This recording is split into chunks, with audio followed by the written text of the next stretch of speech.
let's get straight to this. Tomorrow morning, there will be a move against Gladys Berejiklian to try to unseat her as Premier of New South Wales. There's no candidate. It's an empty seat challenge at this stage, but it is about either showing her weakness in the party room to force her to make changes to those abortion bills. It's high-stakes stuff, and Andrew Clennell joins us from the Australian newspaper. He's across this breaking news right now. We know that it's 4 MPs. These are 4 MPs who demanded major changes to the abortion bill. How serious is this? Is this the shot across the bow, or are they trying to knock her out as leader of the biggest state in the country? Well, it's definitely a shot across the bow, Paul. I guess what's critical for Gladys Berejiklian in the morning, and this has come to a shock to all of us, I think, but what's critical is that she keeps the number of votes against her on this to below 10. The Rebels reckon they can get between 15 and 20, but I have a feeling that might be a bit inflated.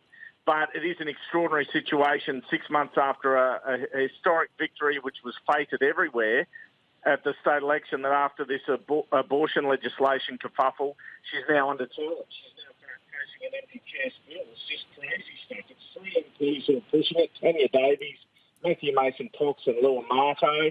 And so I guess they've got 3 votes. I would have thought they've probably got 4 or 5 more easily. It's really a question of how much it goes up from there, and I suspect that Premier's numbers people will be doing some talking tonight to try and make sure it's soundly defeated. But either way, it shows what disquiet this legislation has produced for Gladys Berejiklian's government so soon after an emphatic election victory.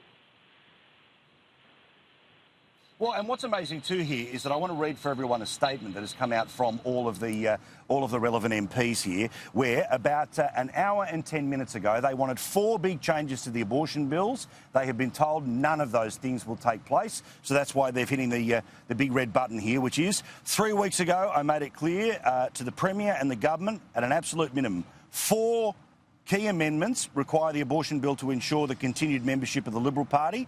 That is sex selection, proper medical care for aborted babies that are born alive, protection for conscientious objectors, so doctors who don't want to be involved in the process. Anyway, at 7:50 tonight, we were informed that all parts of the amendments were rejected in full or in part, with vague undertakings for further discussions in the morning.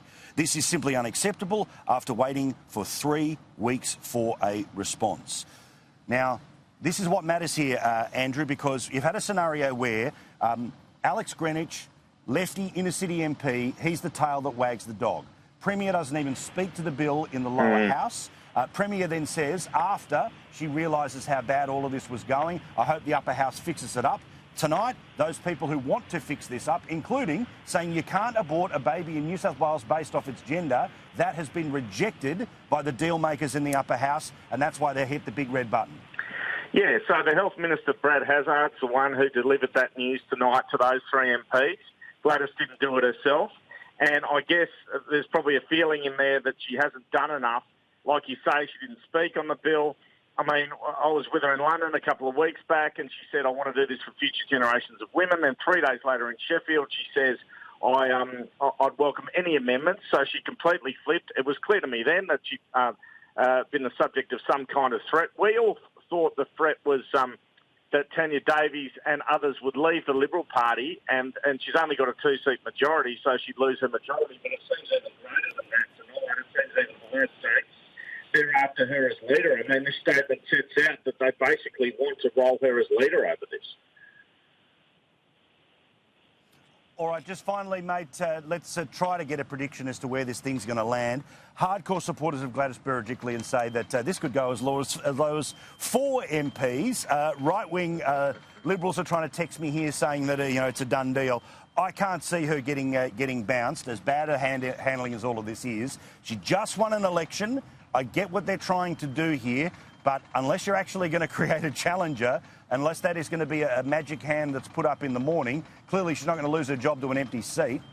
No, she's not going to lose her job, but the key for her is to keep those votes as low as possible. 4 or 5 would be good.